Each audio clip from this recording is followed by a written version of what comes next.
السلام علیکم ورحمۃ اللہ وبرکاتہ۔ ننے مرو بچوں، کیا حال ہے آپ لوگوں کا؟ خیر و عافیت سے ہیں؟ ٹھیک ہیں؟ آپ کے گھر میں امید ہے کہ آپ کے گھر میں خیر و عافیت ہوگی۔ اللہ تبارک و تعالی یہ جو وائرس دن بدن بڑھتا چلا جا رہا ہے، اللہ تعالی اپنی رحمت خاصہ سے اس وائرس سے پوری امت کو اور خاص طور پر امت مسلمان کو اللہ تعالی نجات عطا فرمائے۔ بیٹا، آج ہم آتے ہیں اپنے لیکچر کی طرف۔ جیسے ہم نے لاسٹ ٹائم جو لیکچر میں پڑھا تھا مولانا الطاف حسین حالی کے بارے میں، جو ہمارے رائٹر تھے۔ آج کا جو ہمارا لیسن ہے اس لیسن کے رائٹر ہے ہمارے لیسن کا ہمارے سبق کا نام ہے مرزا غالب کے عادات و خصائل۔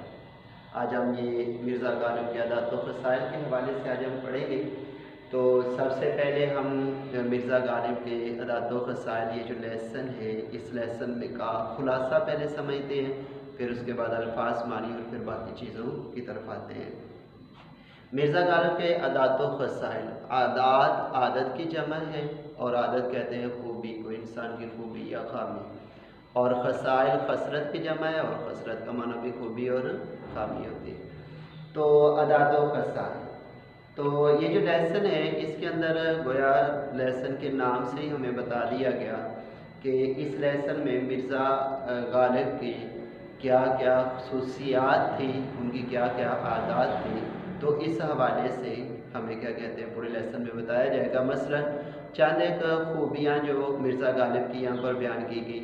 پہلی خوبی بیان کی گئی کہ وہ خوش اخلاق تھے، کہ مرزا غالب انتہائی خوش اخلاق تھے، ان میں گھبراہٹ یا ان کے اندر جلد بازی نہیں تھی، اور اتنے خوش اخلاق تھے کہ جب مرزا غالب کے پاس کوئی ان کے دوست ملنے کے لیے آتے تھے تو مرزا غالب دوستوں کو دیکھتے ہی باغ باغ ہو جاتے، یعنی بہت زیادہ خوش ہو جاتے، اور مرزا غالب اپنے دوستوں کے ساتھ وقت گزارنے اور دوستوں کے ساتھ ملنے جلنے پر بہت زیادہ خوش بھی ہوتے، اور دوستوں کے لیے خوشی کا ماحول بھی پیدا کرتے تھے۔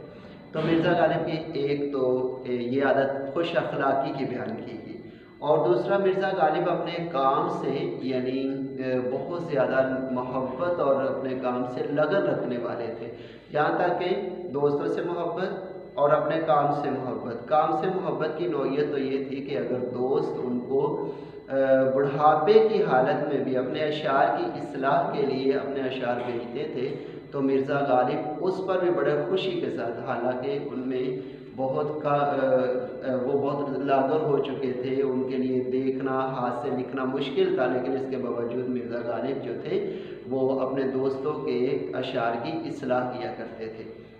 تو پہلی خوبی بتائے کہ مرزا غالب کے خوش اخلاق تھے، دوسرا اپنے کام سے لگن رکھنے والے تھے، اور تیسرے مرزا غالب کی آمدن بہت کم تھی، تو لیکن اس کے باوجود خرچ کرنے کا، انسانیت پر خرچ کرنے کا جذبہ اس قدر تھا کہ مرزا غالب کے گھر کے باہر یعنی اپاہج، محتاج، لولے لنگڑے ایسے لوگ جو تھے ان کے گھر کے باہر وہ بیٹھے ہوئے ہوتے تھے، اس لیے کہ مرزا غالب ان پر بہت زیادہ اپنا پیسہ خرچ کرتے تھے، اور خرچ کرنے پر مرزا غالب کی طبیعت میں خوشی ہوتی تھی۔ یہی تو ہمارا مذہب ہی ہمیں یہی کہتا ہے کہ اللہ کی راہ میں انسانیت پر خرچ کرو، تم خرچ کرو گے تو اس میں اللہ تعالیٰ تمہارے مال کو بھی بڑھا دے گا۔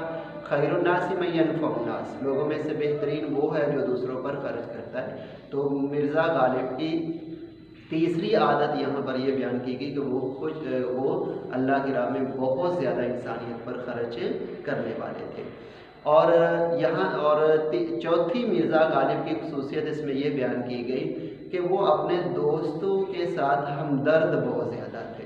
تو ہے کہ چوتھی خاصیت ہمدردی، اور ان کے ساتھ ہمدردی کی یہاں پر مثال ہماری بک میں بتائی گئی کہ غدر کا ایک لفظ آئے گا بیٹا، یہی آپ لوگوں نے یاد رکھنا کہ غدر کہتے ہیں دھوکے کو، جیسے میں نے الفاظ معنی بھی لکھا ہے، لیکن غدر کا لفظ بولا جاتا ہے 1857 کی جنگ آزادی پر، کیونکہ ہندوؤں نے مسلمانوں کا ساتھ دینے کا پہلے وعدہ کیا، میدان میں بھی اترے، لیکن جب میدان میں اتر کر مقابلے کا وقت آیا تو ہندو جو تھے وہ دھوکہ دے گئے مسلمانوں کو، جس کی وجہ سے مسلمانوں کا بھاری نقصان ہوا۔ تو اس لیے غدر سے ایک لفظ اگر آ جائے، غدر سے کیا مراد ہے، تو غدر سے مراد 1857 کی جنگ آزادی ہے۔ तो गदर के मौके पर बहुत सारा मुसलमानों का नुकसान हुआ। ये मिर्ज़ा ने यहाँ पर एक हमदर्दी की, एक गमख्वारी की एक मिसाल दी है कि मिर्ज़ा गालिब के एक दोस्त थे जो बड़े मालदार थे और बड़े ठाठ बाट से रहने वाले थे, लेकिन गदर के बाद यानी 1857 की जंग आज़ादी के बाद वो मिर्ज़ा गालिब से एक दिन मिलने के लिए, तो उन्होंने एक मामूली सा छीनट का लफ्ज़ लिखा, छीनट करते मामूली सा कपड़ा, मामूली कपड़े का उसने ओवरकोट जो था वो सर्दी से बचने के लिए वो ओढ़ा हुआ था। जब वो मिर्ज़ा के पास आए तो मिर्ज़ा को बड़ा देखकर दुख हुआ कि ये तो वो लोग थे जो मलीदा यानी आला किस्म का कपड़ा पहनते थे, आज देखो कितना वो कम कीमत वाला घटिया कपड़ा पहना हुआ है। तो मिर्ज़ा ने अब मिर्ज़ा के पास एक कोट था जो मलीदे का यानी अच्छे कपड़े का था। तो अब मिर्ज़ा ने क्या किया कि उनसे कहा कि ये जो आपने जो लिबास पहना ये तो बहुत प्यारा है, मुझे बहुत अच्छा लग रहा है, अगर आप चाहो तो ये लिबास मुझे दे दो और मैं चाहता हूँ कि ये लिबास मुझे मेरे पास आ जाए या मुझे बता दो कहाँ से लिया है। तो उन्होंने कहा कि अच्छा ये तुम्हें पसंद है तो तुम ले लो। तो मिर्ज़ा गालिब ने कहा दिल तो यही करता तुमसे छीन कर अभी पहन लो, लेकिन मसला ये है कि सर्दी शिद्दत की है तो तुम कैसे जाओगे। चलो ऐसे कर देते हैं कि ये मुझे दे दो और मेरे पास एक कोट पड़ा हुआ है जिसको चोगा कहा गया है, तो वो चोगा मैं तुम्हें दे देता हूँ। तो मिर्ज़ा गालिब ने इस तरह घटिया कपड़े का जो चोगा था, ओवरकोट था, वो ले लिया और आला कपड़े का ओवरकोट उनको दे दिया। यानी ये एक अच्छे तरीके से हमदर्दी भी उनके साथ कर दी और उनकी परेशानी को जो परेशान जो थे कपड़े का हल्का कपड़ा पहने हुए, तो मिर्ज़ा ने इस तरीके से उनको अपना लिबास दे दिया। तो इस तरीके से एक खूबी मिर्ज़ा गालिब की ये भी थी कि उनमें मज़ाक बहुत ज़्यादा था।